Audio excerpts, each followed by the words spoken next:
अस्सलामुअलैकुम रहमतुल्लाहि वबरकातुहू। जी हाँ दोस्तों, आज 19 मार्च 2024 है। इस वक्त की बहुत बड़ी खबर आ रही है CAA के ताल्लुक से। आपको बताते चले, बहुत से लोगों ने दरख्वास्त दाखिल की थी सुप्रीम कोर्ट में CAA पर रोक लगाने के लिए।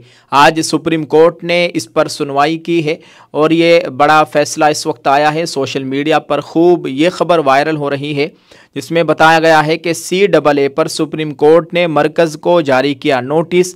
CAA से मुताल्लिक मजमूई तौर पर 237 अर्जियां दाखिल की गई थी। सुप्रीम कोर्ट ने CAA से मुताल्लिक दाखिल अर्जियों पर 19 मार्च यानी आज समाअत की और फिर इस मामले में मरकज़ी की मोदी हुकूमत को नोटिस जारी कर 3 हफ्ते के अंदर जवाब मांगा है।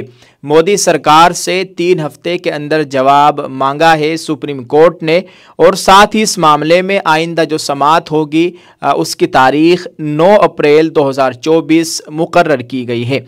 हालांकि सुप्रीम कोर्ट ने CAA के ताल्लुक से CAA पर स्टे लगाए जाने से मुताल्लिक अर्जी दहिंदगान का मुतालबा मंजूर नहीं किया है। जो लोग जिन्होंने दरख्वास्त दाखिल की थी, उनका मुतालबा था कि इस पर स्टे लगाया जाए, लेकिन इस पर स्टे लगाने से सुप्रीम कोर्ट ने इनकार कर दिया है।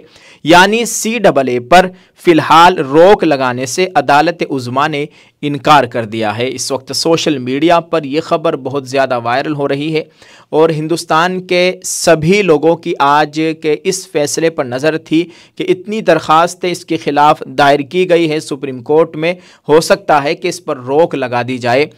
ये CAA जो कानून है इसको नाफिज किया जा चुका है। इसको रोकने के लिए बहुत से लोगों ने दरख्वास्त दाखिल की थी सुप्रीम कोर्ट में। 237 दरख्वास्तें गई थी इसके ख़िलाफ़, इस पर स्टे लगाने के लिए, लेकिन इस पर अभी फ़िलहाल रोक लगाने से सुप्रीम कोर्ट ने इनकार कर दिया है। और आइंदा 9 अप्रैल को समाअत होगी फिर इसी मामले पर, और 3 हफ्तों के अंदर मोदी हुकूमत से जवाब मांगा गया है। दोस्तों, आपसे गुजारिश है कि आप इस ताल्लुक़ से क्या राय रखते हैं, कमेंट में लिखकर ज़रूर बताइएगा। क्या आप भी इसके इंतज़ार में थे कि क्या आज फैसला आएगा, क्या खबर आएगी, क्या आप इसका इंतज़ार कर रहे थे? आपके साथ इस खबर को शेयर कर दिया गया है। आप दुआ फरमाते रहिए कि अल्लाह ताला हमारे मुल्क में अमन व अमान का माहौल कायम फरमाए। दोस्तों, हम दुआ करेंगे अल्लाह ताला हमारे हक़ में जो भी फ़ैसला हो उस फ़ैसले को इन हुक्मरानों को करने की तौफ़ीक अता फरमाए। आप इस वीडियो को शेयर कीजिएगा, कमेंट करके अपनी राय का इज़हार कर दें। जज़ाकल्लाह। अस्सलामु अलैकुम व रहमतुल्लाहि व बरकातुहू।